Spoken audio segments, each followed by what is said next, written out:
Hello and welcome to the WB Mason Coaches Report. I'm Jim Sheehan, joined by the head wrestling coach of the Hofstra Pride, Dennis Papadatos. And Coach, it's been a while since we had our last show. Happy New Year. Happy New Year to you. Hope all is well with your family. Everything's great.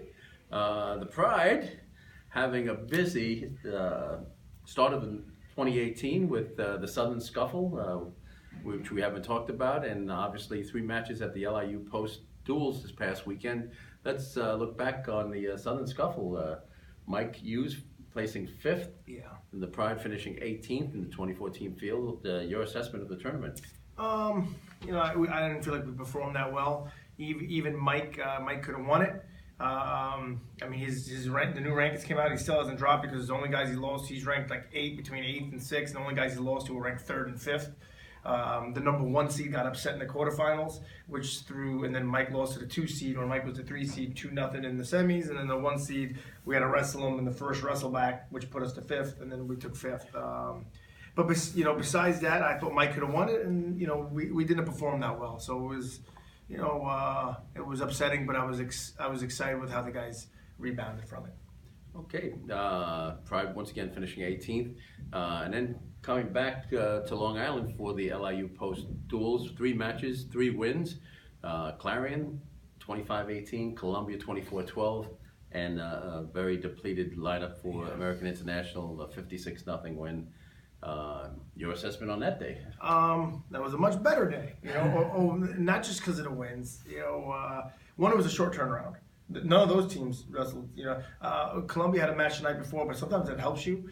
But no, we had the scuffle and then a turnaround to that 5 days later. We got back Wednesday morning, from Tennessee, and then we're competing Sunday. It was a difficult journey, a difficult task, especially coming off a lull. We're going to compete well, being down for 4 days, and it was overall one of the best days since I've been at Hofstra. More so the way we competed. We lost to Clarion last year. We lost to Columbia last year. 2 teams that I thought we should have and could have beat last year, but we didn't.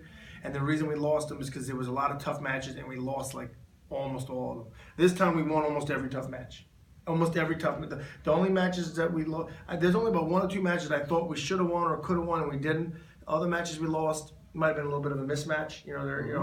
But the matches that you don't know where they go, we won them repeatedly, and that's what I was most happy with. With the Columbia victory being an EIWA match, is that more important to you? Does it signal anything toward the end of the season for the EIWA championships? It always does, just because they're local and they're EIWA and they're New York. But yes and no. Clarion has good guys, and we got to knock some of them off. And coming into it, I thought Clarion was a better team than Columbia. And then when we beat Clarion, that was nice. And then I was a little nervous because then Columbia beat Clarion pretty handily. And I was like, oh, wow. And I was nervous about our guys' mindset about it. Like, they thought, okay, now we beat Clarion. Now, Columbia is going to be a much easier task. And then they watched Columbia beat Clarion worse than we did. And then I was worried about the lull, coming off a high and then but they were motivated and they went in and they went after it. So we wrestled better against Columbia than we did Clarion. So that was, I wouldn't say it matters more, but I guess in some aspects it does. Bunch of guys with 2 wins on the day: Vinny Vespa, Mike Hughes, Sage Heller with 2 wins, Jacob Martin. Technically with 3 because he got a forfeit. Forfeit, yeah. Yeah. But on the mat at least. Yeah.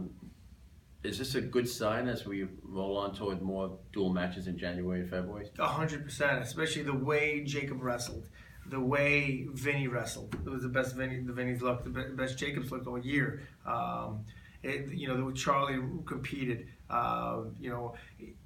Listen, we beat, over the weekend, we only beat 1 guy that was ranked. And Mike Hughes did it again.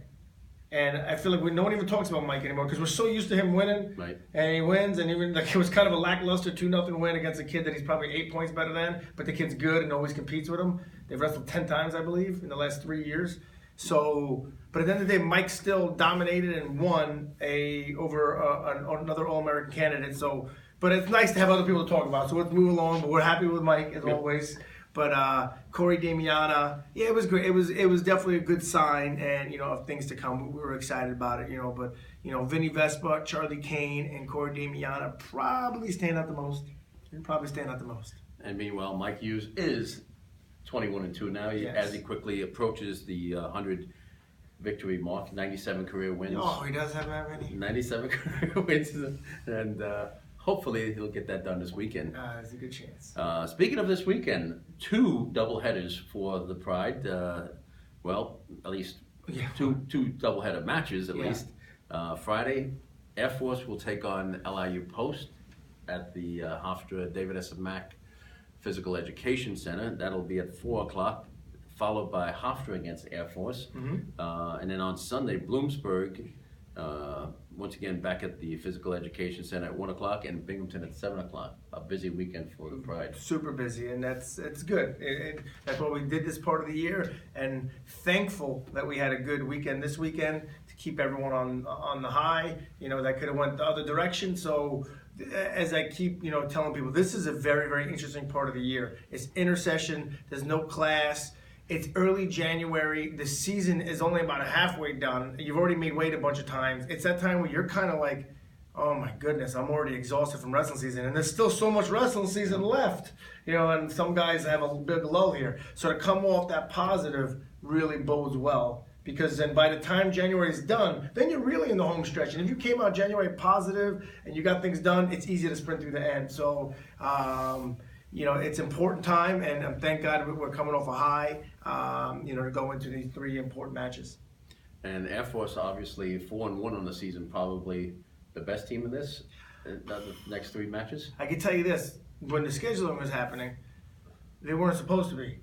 They not, and they really turned it around this year, and they've turned into a good team. But that's not, he called me, we scheduled, it just worked on this weekend, but I remember thinking, okay, it's a good team to put in there, and we'll battle. And now they're way better than I'd like them to be. They had 5 guys wrestling day 2 in a scuffle where we had 1.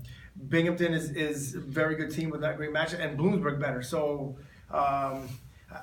coming into the weekend, I would have thought Binghamton was the best, Bloomsburg the second best, Air Force is the worst. But now it may flip flop. It's kind of an interesting. There are 3 interesting duels. We haven't scouted them yet. We're going to get ready today and tomorrow. So. Air Force is going to be good and a tall task, and as long as we do what we did last weekend, we should be okay to be able in a position to win all 3. If we do like we did last weekend. Well, good luck this weekend. Once again, Hofstra and Air Force at 6 o'clock on Friday in the Physical Education Center, preceded by Post and Air Force at 4 o'clock, and on Sunday back again at the Physical Education Center, Bloomsburg at 1 p.m. and Binghamton at 6 p.m. at EIWA match. Good luck this weekend. Yeah, important that everyone comes down. We were contemplating on having, surprise garbage plates for people, but that got kiboshed because because of the snow. Because upstate, and everything happened. It got lost in transit. Didn't have time to get the garbage plate. It is what it is, but we're excited about it. So, but it would be great to have all the local fans in the area and the students that are in town to come watch and support. It helps the guys out for sure. And good luck, and thank you for watching the WB Mason Coaches Report on GoHofstra.com.